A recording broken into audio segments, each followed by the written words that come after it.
ये वैक्सीन इतने खतरनाक होते हैं कि आज आपको लगा दिए जाएं, 10 साल के बाद आपके शरीर का क्या हाल होगा कोई बताने को तैयार नहीं। टेस्ट करने के लिए किट्स मंगाई जाएं अमेरिका से, मशीनें मंगाई जाएं अमेरिका से। तो अब अमेरिका इस समय क्या कोशिश कर रहा है कि हम तो डूबेंगे सनम, तुमको भी ले लो। मुझे जो सही लगता है मैं करता हूं, वो चाहे पुलिस, कानून या फिर पूरे सिस्टम के खिलाफ क्यों ना हो।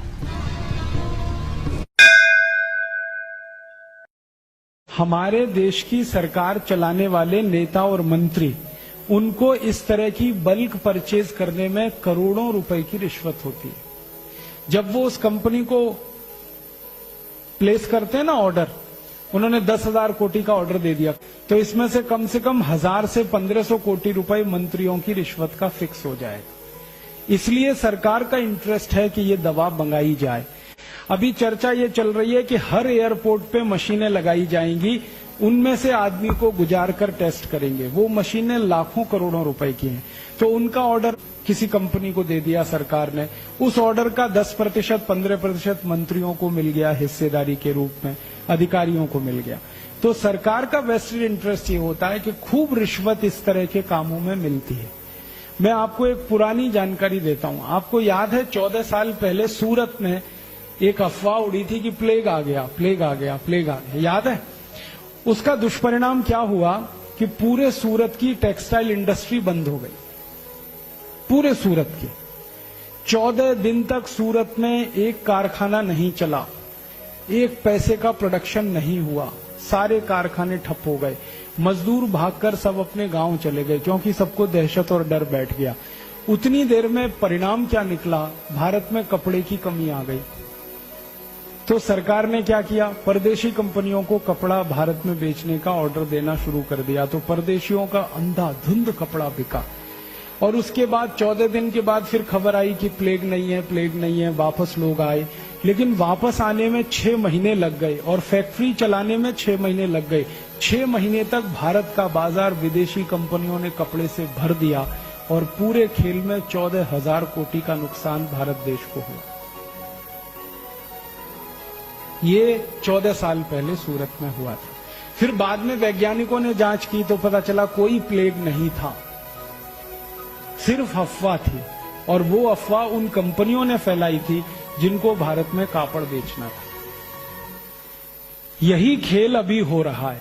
और अभी खेल क्या हो रहा है? पुणे कितने दिन से बंद है? 8 दिन हो गए। पुणे में एक दिन की गतिविधि जो चलती है, जिसको अंग्रेजी में हम सब ट्रांजैक्शन कहते हैं, कितने करोड़ का होगा? 500 कोटी। अब 500 कोटी का ट्रांजैक्शन एक दिन का, तो 8 दिन का 4,000 कोटी रुपए नुकसान हो गया पुणे का, सिर्फ एक झूठी अफवाह के आधार पर। अब ये 4,000 कोटी का नुकसान तो हो ही गया, वो एक बात है।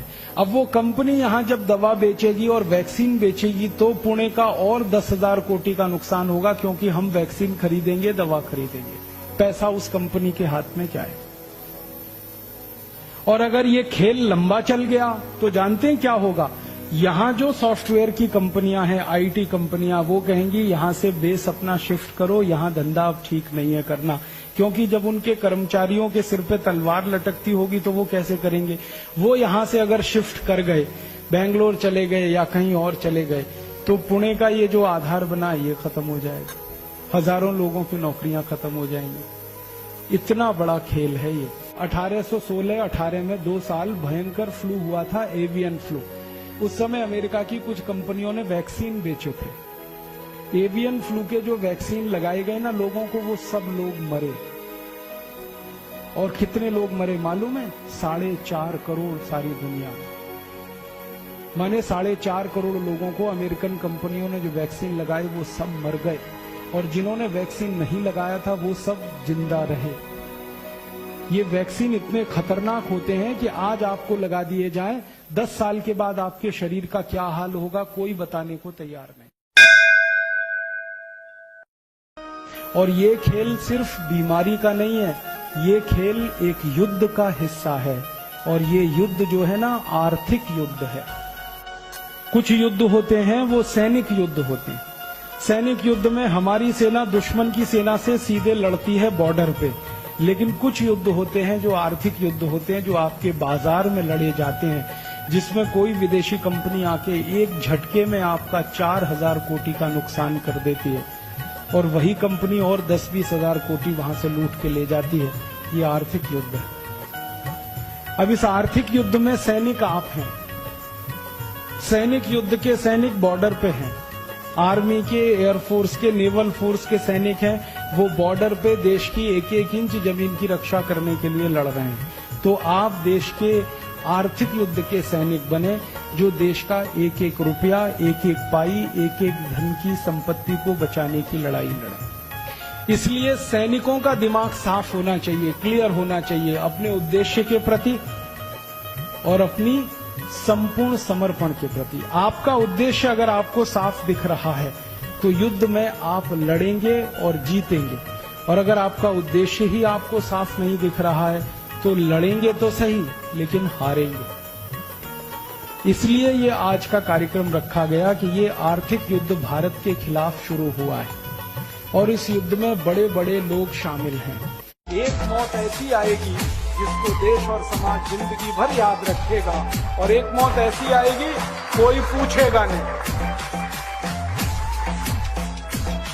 तो हमने तो चुन लिया है दूसरा रास्ता, भगत सिंह वाला, ऊधम सिंह, और तय कर लिया है कि जैसे भगत सिंह, ऊधम सिंह, चंद्रशेखर ने गोरे अंग्रेजों को भगाया, वैसे ही हम आज के इन काले अंग्रेजों को मार भगाएंगे इस देश में।